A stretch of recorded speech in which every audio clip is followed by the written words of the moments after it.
નમસ્કાર વિદ્યાર્થી મિત્રો, આજનું તમારું પલાસનું ધોરણ 6નું એકમ કસોટીનું પેપર કેવું ગયું બધાયનું? સરસ જ ગયું હશે. તો મિત્રો, આ વિડીયોની અંદર આપણે એ પ્રશ્નોના તમામ પ્રશ્ન બેંકની સમજૂતી મેળવશું. તમે પણ તમારા પેપરનું મારી સાથે સાથે સોલ્યુશન કરતા જશો. ચાલો આપણે જોઈએ. મિત્રો, પ્રશ્ન 1ની અંદર તમારે સંવાદ લખવાના હતા. તમારે ઘણા બધા સંવાદ છે, એમાંથી કોઈ પણ એક સંવાદ છે એ બનાવવાનો હતો. અહીં મિની અને તેના પપ્પા વચ્ચે થયેલી વાતચીતનો સંવાદ છે મેં અહીં લખેલો છે. આ રીતે તમે અન્ય પણ લખી શકો છો. ત્યાર પછી વાંદરા અને મગર. તો મગર અને વાંદરો છે એ થોડી વાતચીત કરશે. એ વાર્તાને તમારે વાતચીતના સ્વરૂપમાં લખવાની છે. એ મુજબ અન્ય પ્રશ્ન પણ તમે બનાવી શકો છો. મિત્રો, આ સંવાદ સમજી અને આગળ જોઈએ એ પહેલાં જો તમે આ ચેનલ ઉપર નવા હોય તો ચેનલને લાઈક, શેર અને સબસ્ક્રાઈબ કરવાનું ન ભૂલશો. તમારા અન્ય મિત્રોને આ વિડીયો શેર કરશો. મિત્રો, આ વિડીયો ગમે તો લાઈક પણ આપજો. સાથે સાથે ચેનલ ઉપર નવા હોય તો આગામી વિડીયો મેળવવા માટે ચેનલને સબસ્ક્રાઈબ અવશ્ય કરશો. આપણે આગળ જોઈએ.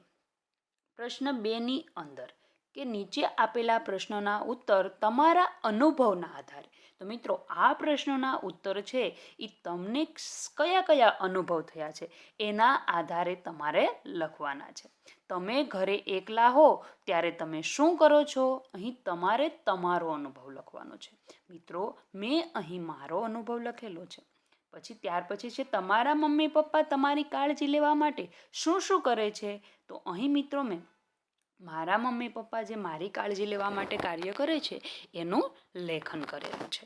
એ મુજબ તમે તમારું કાળજી માટે તમારા મમ્મી પપ્પા જે કરતા હોય એનું લેખન કરવાનું છે.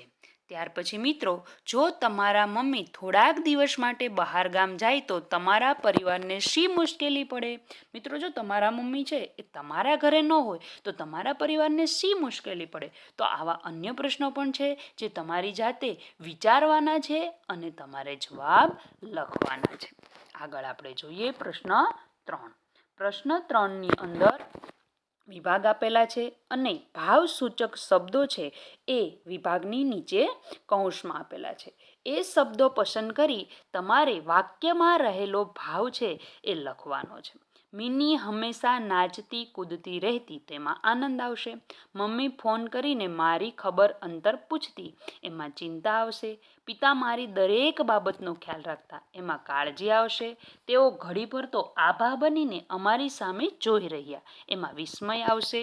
ત્યાર પછી વર્ગમાં બધા જ તેની હાંસી ઉડાવતા, એમાં મશ્કરી આવશે. શું કરવું ને શું ન કરવું એ જ ખબર પડતી નહોતી, એમાં બેચેની આવશે. દિલમાં ખૂબ ઊંચાટ હોવાથી તે આમ તેમ આંટા માર્યા કરતા, એમાં અકળામણ આવશે. રાજવીરના ચહેરાની રેખાઓ હંમેશા તંગ અને ખેંચાયેલી રહેતી, એમાં ગુસ્સો આવશે. મિત્તલે મલ્હારના ગાલ ઉપર હેતથી તપલી મારી, એમાં વહાલ આવશે. તેઓ 2 હાથ જોડીને વિનંતી કરતા હતા, એમાં આજીજી આવશે.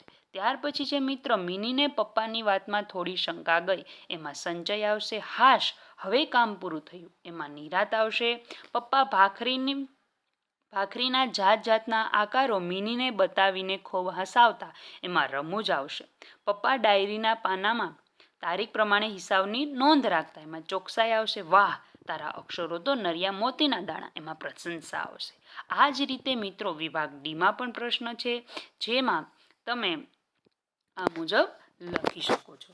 ત્યાર પછી આપણે આગળ જોઈએ.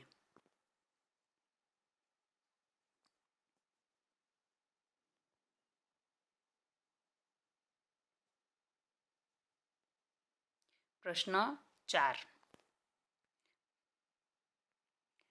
પ્રશ્ન 4ની અંદર મિત્રો જોડકા જોડી અર્થપૂર્ણ વાક્ય બનાવવાનું કહેવામાં આવ્યું છે. જો મિત્રો અહીં તમારે આવી રીતના કોષ્ટક આપેલું છે અને એ કોષ્ટક ઉપરથી જોડકા જોડવાના છે અને ત્યાર પછી એના ઉપરથી ઉદાહરણ મુજબ વાક્ય બનાવવાનું છે. તો મિત્રો અહીં મેં માથું ન ઝુકાવવું એટલે હાર ન માનવી, દરેક જે રૂઢિપ્રયોગો છે એનો અર્થ મેં તમને અહીં લખી આપેલો છે. તમારા ટીચરે તમને જે પણ 5 રૂઢિપ્રયોગ પૂછેલા છે એ અહીં તમે ચેક કરી શકો છો કે તેનો અર્થ શું થશે. ત્યાર પછી એ અર્થ મુજબ તમારે તમારી રીતે વાક્ય બનાવવાનું છે. અહીં બધા જ રૂઢિપ્રયોગો છે. એ રૂઢિપ્રયોગો મુજબ તમે એનો આવતો અર્થ છે એ જોઈ શકો છો. ત્યાર પછીનો પ્રશ્ન છે પ્રશ્ન 5ની અંદર કે તમારે ક્રિયાનો કરનાર અને ક્રિયા દર્શાવનાર. તો મિત્રો અહીં મેં ક્રિયાના કરનારને યલો કલરથી હાઇલાઇટ આપી છે, જ્યારે ક્રિયા દર્શાવનારને ગ્રીન કલરથી, લાઇટ ગ્રીન કલરથી હાઇલાઇટ આપેલી છે. એ મુજબ ક્રિયા કરનાર અને ક્રિયા દર્શાવનાર શબ્દો છે તમારે લખવાના છે. ક્રિયાનો કર્તા હોય છે એ ક્રિયા કરનાર હોય છે અને જે શબ્દ ક્રિયા દર્શાવે છે કે કર્તા છે કઈ ક્રિયા કરે છે એ શબ્દ જે દર્શાવે છે એને ક્રિયાને દર્શાવનાર કહેવામાં આવે છે. અહીં મેં એ શબ્દો છે એ દર્શાવેલા છે. મિત્રો આગળ